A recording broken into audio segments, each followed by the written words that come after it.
Afternoon, folks. Scott here at Wattsway Farms. Thanks for tuning in. Today's video, I'm going to show you something that I hadn't really anticipated. I hadn't planned on doing this again, but it just seemed to happen. Stick around. Let me show you what I'm talking about. So those of y'all who have been kind of following along with my video know that I've got these two girls. They're both purebred mulefoots that I just turned their boyfriend Burton the Berkshire boar in with. He's a purebred Berkshire, so I'm hoping, I think they were just in heat, so we're probably not going to breed immediately, but today's September the 11th, and gestation period for a pig, 3 weeks, 3 days, 3 months, 3 weeks, and 3 days. So round up 4 months or so. We're looking at mid-January before, maybe even closer to February, before these girls are farrowing, and that's if everything goes as planned. And this girl, my purebred Duroc, she was born back in March, so she won't be ready to be turned to the boar, so to speak, until November. I have her in with my last batch currently on the farm of feeder pigs. There's 7 or 8 in this group, 7. And anyway, the plan is when these all have date with freezer camp in mid-October, and then the plan is she will go into what was Burton's pen until it's time for her. So those of y'all that have been following me know that I've never farrowed any pigs on my own pasture. I've always just purchased piglets at weaning and brought them over here and then raised them out like I've done this batch right here. The plan was to start farrowing my own with the 2 mulefoots and this girl, and see how see how it goes. But with the farrow to finish time, 3 months, 3 weeks, 3 days for them to give birth, another 7 to 8 months, depending on how fast they grow, before they hit their processing weight. I target a 300-pound on the hoof, 250 to 300 pounds, but I've been doing pretty good, hitting right at that 300-pound mark. And so really from breeding until processing, you're talking about a year.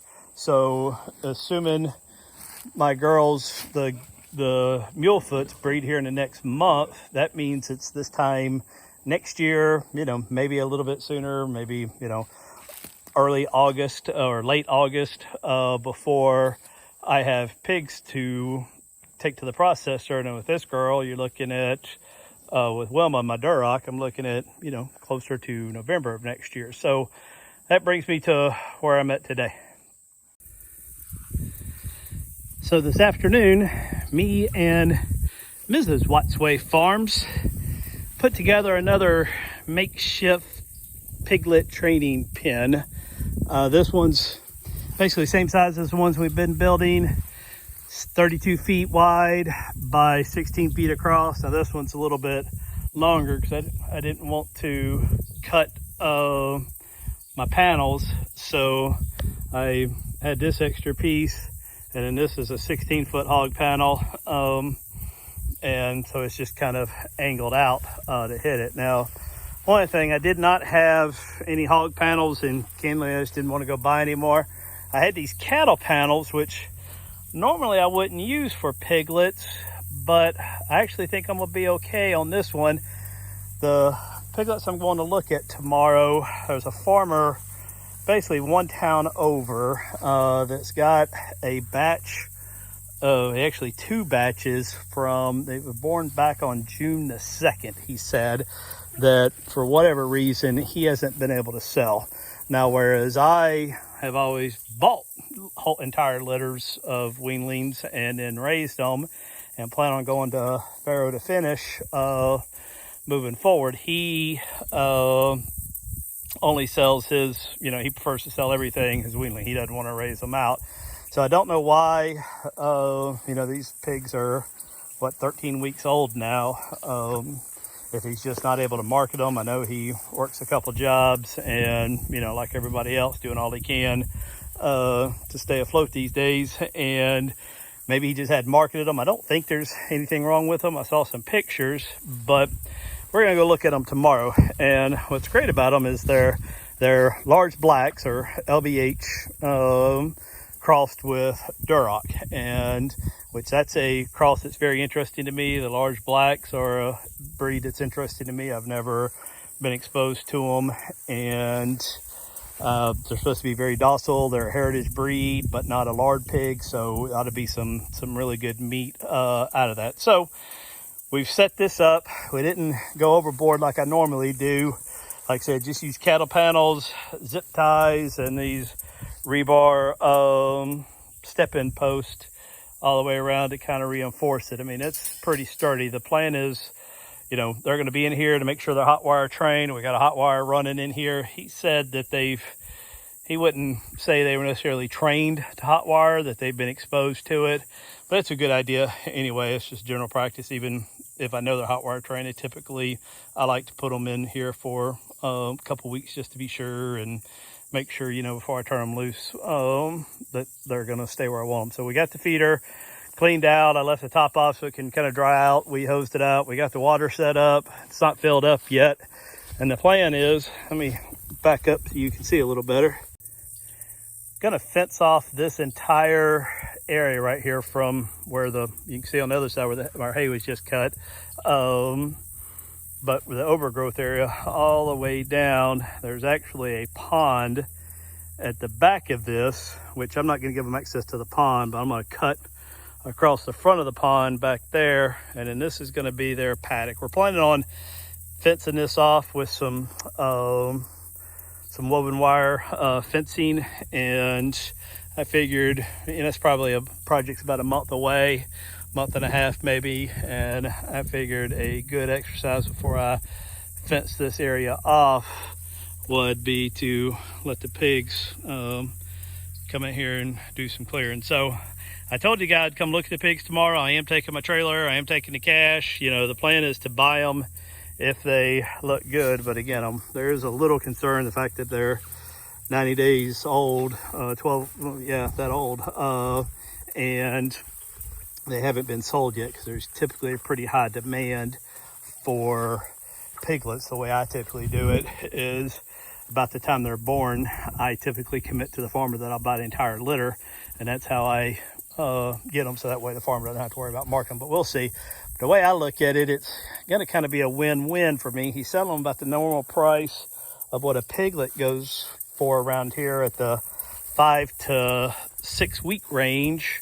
And these being 13 weeks, that's 7 weeks or more of growth that I don't have to put feed on them for. And at that size, they're probably eating 3 pounds a day.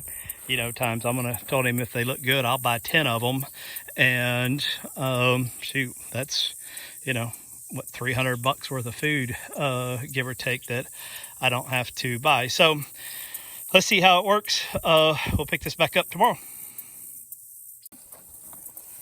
All right, so here's the next batch of piggies, all 10 of them. They actually turned out to be a little smaller than I was anticipating for 3 months old. He said they were born on June 2nd and June 3rd, but we met the mama and the daddy, and they were good looking pigs. We figured all these look pretty good.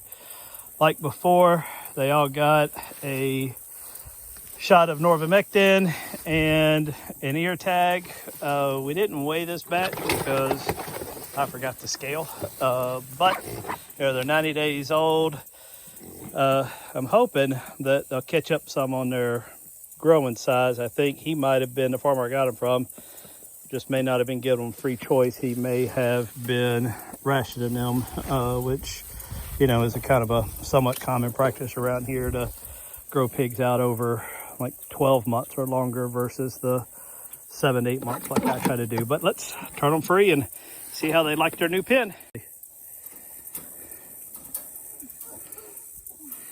All right, let's see. Now they joined the farm. I went ahead and took my big 30-foot stock trailer to them, and that's what they rode in. They didn't ride all crowded in this little crate. This little crate was just to get them from the trailer to here. We captured them inside the trailer, gave them a shot, and ear tagged them, then put them in here.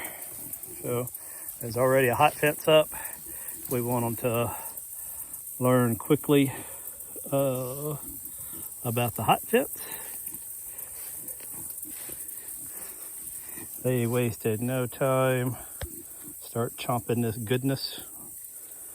I'd say the move might have been a little stressful on them, but all in all, I think they'll calm down quickly and come to like it here on our farm. They are already starting to chomp on this fresh grass. That is something they didn't have. They were in a much smaller weaning pen where we went and got them. Not that there's anything wrong with that. It was just smaller and had straw down in the bottom, no grass. So like I said earlier in the video, they'll spend a week in here or 2 maybe when we'll clear this out. And then everything on the other side of this feeder and all of this will be their new home. They'll probably spend I would say a month or 2 in here, and then they'll continue to go back into those woods over there. So hope y'all enjoyed this video, found something useful. Stay tuned and we'll be documenting the growth of these 10. Hope to see you back here on the next video soon. Have a great day.